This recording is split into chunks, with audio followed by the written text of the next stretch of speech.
हाँ तो स्टूडेंट आज का वीडियो स्टार्ट करते हैं एक्सरसाइज 6.2 का पहले क्वेश्चन से और पूरी एक्सरसाइज खत्म कर देंगे। बहुत आसान से क्वेश्चन है। तो सबसे पहला क्वेश्चन देखो, find the value of x and y. X and y की वैल्यू फाइंड करो and show that A B is parallel to C D. अब ये बहुत सिंपल सा क्वेश्चन है और अगर हमें सारे के सारे corresponding angles, alternate angles and transverse होते सेम साइड के एंगल्स के बारे में पता है तो हम ये आसानी से सॉल्व कर सकते हैं। तो स्टार्ट करते हैं। चलो सबसे पहले देखो, मुझे फाइंड करना है एक्स। ये सिचुएशन है, A B and C D are parallel lines, तो A B is parallel to C D. अगर सॉरी इसमें तो शो करना है, इसमें नॉट गिवन है, लेकिन दो लाइंस है और एक ट्रांसवर्सल है।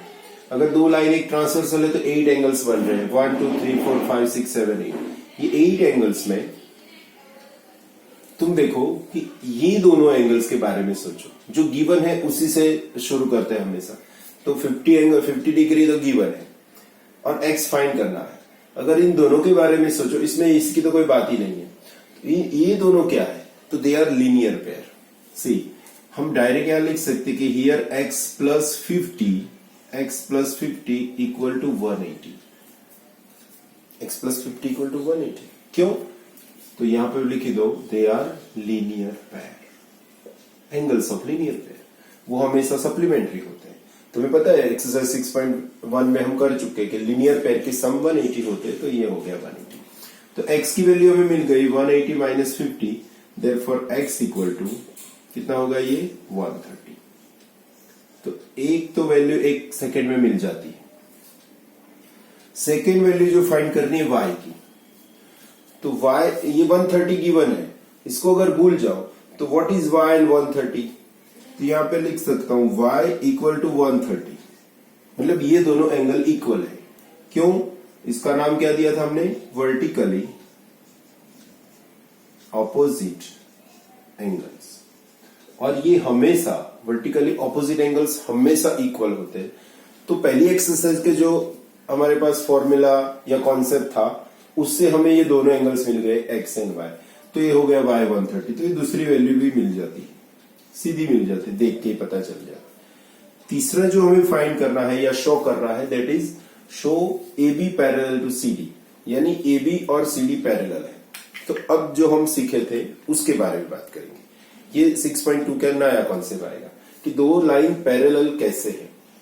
तो दो बातें हो सकती है। अगर कोरस्पॉन्डिंग एंगल्स इक्वल है तो भी दो लाइन पैरेलल होगी, अगर अल्टरनेट एंगल्स इक्वल है तो भी दो लाइन पैरेलल होगी। तो हमने वो थियरम एग्जिम में देख लिया था कि भाई ये दोनों लाइन पैरेलल कब होगी, जब या तो करस्पॉन्डिंग एंगल्स इक्वल होंगे या तो अल्टरनेट एंगल्स इक्वल होंगे। तो हम देख लेते हैं कि जो हमने फाइंड किया है उसी पे जाते हैं। x 130 y 130, तो मैं यहां लिख देता हूं x 130 है और y भी 130 है। ओके, अब इसको देख के या तो करस्पॉन्डिंग देख लो या तो अल्टरनेट देख लो। या हम अल्टरनेट देख सकते हैं। देखो x एंड y, ये दोनों x and y alternate interior angles है, क्योंकि z शेप में बनते हैं, ये z शेप है उसमें बनते हैं। तो here x and y are क्या है, वो alternate interior angles and are equal भी है वो दोनों। देखो 130 इक्वल है। अगर अल्टरनेट एंगल्स इक्वल है, therefore we can say that lines are parallel. ये दोनों लाइन पैरेलल है, यानी दो लाइन अगर पैरेलल है तभी ये दोनों इक्वल हो सकते हैं, और अगर ये दोनों इक्वल है तभी ये दो लाइन पैरेलल हो सकती है। तो हो गया एक क्वेश्चन कंप्लीट। दूसरा क्वेश्चन लेते हैं। चलो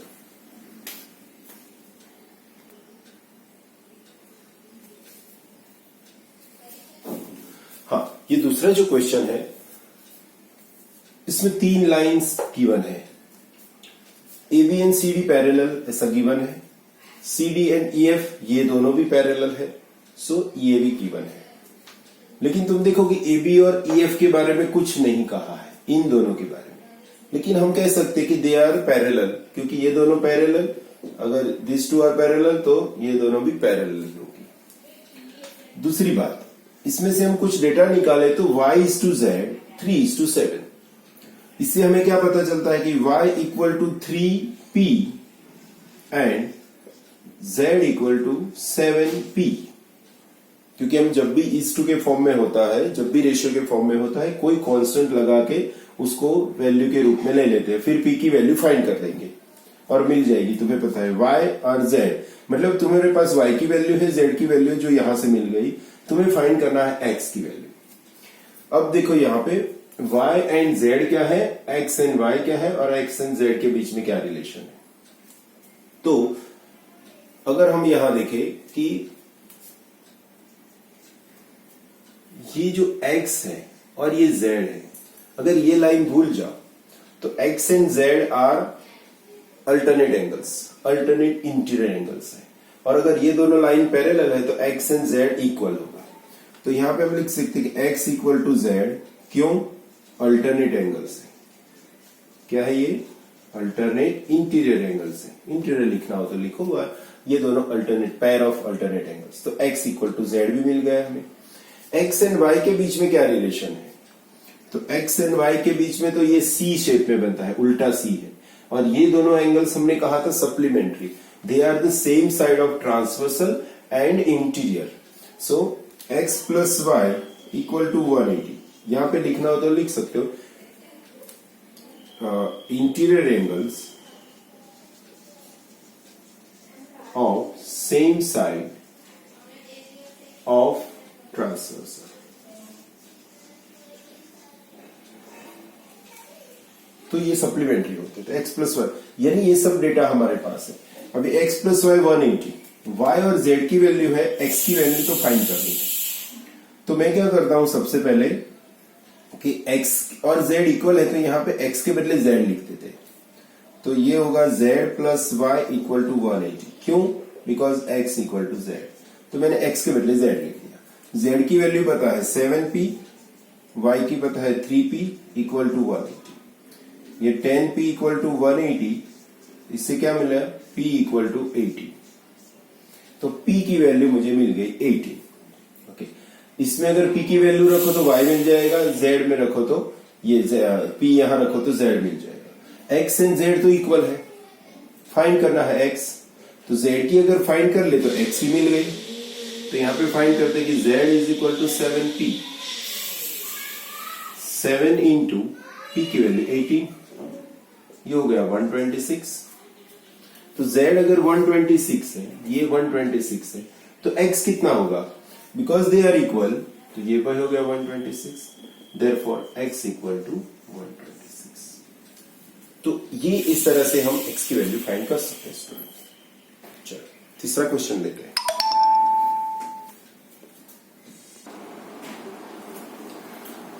हाँ, तो स्टूडेंट ये थर्ड क्वेश्चन है।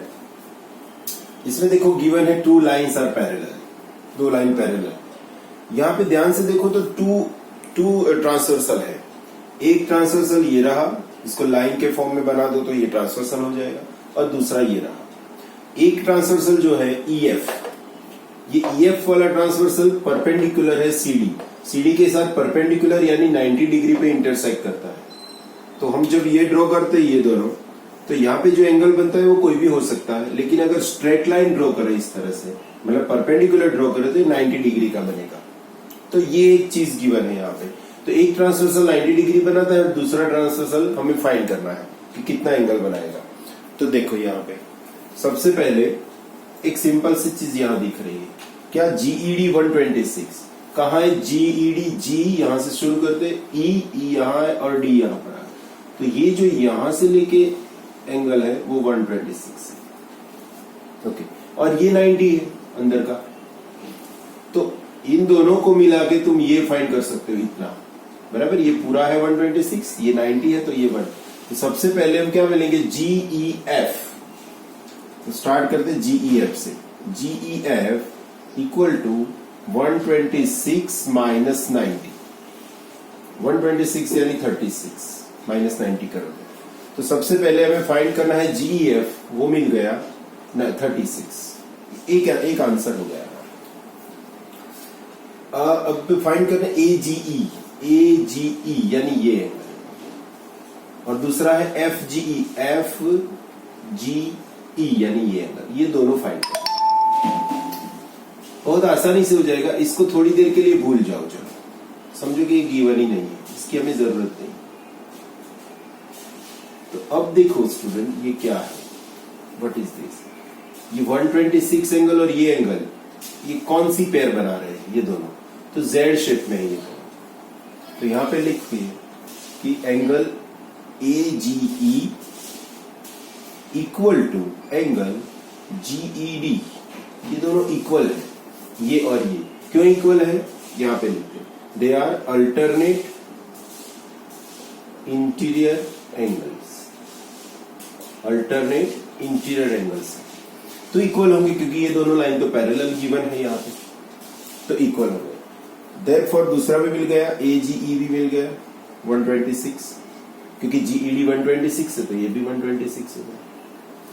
ओके, अब मुझे फाइंड करना है ये एफ, इस तरह का एफ जी ई या बी जी जो कहो, तो ये दोनों के बारे में सोचो, ये क्या है, ये स्ट्रेट लाइन पे दो एंगल बने तो दे आर लीनियर पेयर। तो तीसरी जो बात करते हैं वो ऐसे करेंगे कि भाई ए जी ई प्लस ए G E plus F G ई, जी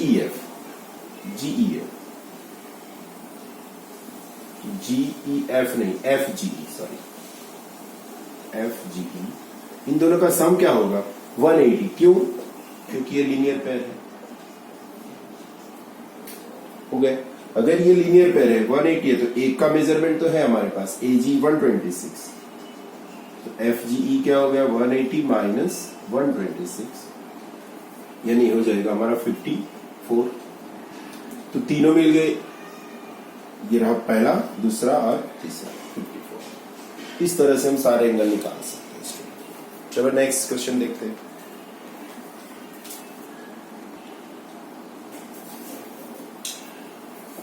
हाँ तो स्टूडेंट ये फोर्थ सम देखो, और बहुत इंटरेस्टिंग सम है। इसमें भी अगर ध्यान से देखो तो दो लाइन पैरेलल है और ट्रांसवर्सल भी दिख रहे हैं बहुत सारे, लेकिन आधे अधूरे ड्रॉ किए हैं। अगर इस लाइन को पूरी कर दिया जाए, इस लाइन को भी एक्सटेंड कर दिया जाए, ये ट्रांसवर्सल हो जाएगा। इस लाइन को अगर आगा तो ये भी ट्रांसवर्सल हो जाएगा। लेकिन हमें यहाँ पे हिंट गिवन है। हिंट क्या दिया है कि आर में से एक तुम पैरेलल टू एसटी ड्रॉ कर सकते हो, तो ये मैंने कर दिया। आर पॉइंट में से एसटी के पैरेलल एक लाइन ड्रॉ करो, ऐसा कहा। अगर ऐसा करते हैं तो इसको फाइंड करना है, आसानी से हो जाएगा। कैसे हो जाएगा देखो, ऐसे डायरेक्ट देख लें कि ये एसटी और ये दोनों पैरेलल है। ये 130 है तो ये कितना होगा, तो ये सी शेप में बनता है, ट्रांसवर्सल के एक ही साइड में है तो ये 50 हो जाएगा। इन दोनों का सम 180 होना चाहिए। ये 110 है, ये भी सी शेप में है, ये दोनों पैरेलल लाइन है, सी शेप है, तो ये हो जाएगा तुम्हारा 70, क्योंकि ये 110 और ये 70 दोनों का सम 180 होना चाहिए, राइट। ओके, तो ये दोनों मिल गए, तो ये तीसरा मिल जाएगा। कैसे, चलो पहले देख लेते हैं। सबसे पहले देखते हैं, इसको 50 बताते हैं। तो S T is parallel to, इसका कोई नाम दे दो, A B. S T is parallel to A B, ये मैंने ड्रॉ कर दिया। देयरफॉर पैरेलल है तो ये दोनों का सम 180 होगा। नाम क्या देंगे इसका, angle T S R plus angle S R B equal to 180। इन दोनों का सम 180। ये टी एस आर है और ये एस आर बी, इन दोनों का सम 180। क्या लिख सकते हैं यहाँ पे लिखेंगे interior angles of same side of transversal के सेम साइड के एंगल्स। तो ये दोनों सम 180। इसमें से एक गिवन है 130, तो नीचे वाला मिल जाएगा एस आर बी। तो तुम डायरेक्ट लिख सकते हो S R B equal to 180 minus 130, तो एस आर बी मिल गया तुम्हें 50। दूसरा एंगल फाइंड करते हैं इस तरह, P Q and A B parallel है, यहाँ पे लिखे P Q parallel to A B. तुम्हें पता है कि जब पैरेलल होते तभी ये कंडीशन आती है, इसलिए मैं लिखता हूं कि ये दोनों पैरेलल है पहले। देयरफॉर यहाँ पे पी क्यू आर और Q R A, P Q R plus Q R A equal to 180 होगा, इन दोनों का सम। अभी ये नहीं लिखेंगे, तो पी क्यू आर तो गिवन है, तो क्यू आर ए मिल जाएगा, क्यू आर ए 180 माइनस 110 70, ये दूसरा भी मिल जाएगा। अब लिख सकते हैं 70 है, ये 50, मुझे ये फाइंड करना है बीच वाला। तो कौन सा लॉजिक करेंगे, यहाँ पे देखो, यहां से यहां तक पूरा एंगल स्ट्रेट लाइन पे तीनों एंगल बने, तो इन तीनों का सम क्या होगा, तो 180 होगा, क्योंकि स्ट्रेट एंगल है, तो पूरा 180 है। इसमें से 3 पार्ट्स कर दिए, 2 पार्ट्स तो हमें पता है 70 और 50, तो तीसरा मिल जाएगा। तो यहाँ पे लिख दो, डायरेक्ट लिख सकते हो क्यू आर ए, जो कि हमें फाइंड करना है, Q R S, Q R S, Q R S ये angle equal to 180 minus 70 plus 50, इन दोनों का सम माइनस कर दो। या तुम इस तरह से ना लिखो तो ऐसे भी लिख सकते हो कि 70 प्लस, अगर डायरेक्ट नहीं आता तो ऐसे लिख दो 70 plus angle Q R S plus 50 equal to 180, इन तीनों का सम 180 होगा। Therefore Q R S equal to 180 minus ये 120 हो जाएगा इन दोनों का सम, और ये हो गया 60, इसकी वैल्यू मिलेगी तुम्हें 60। राइट स्टूडेंट, बहुत आसान सा सम है ये।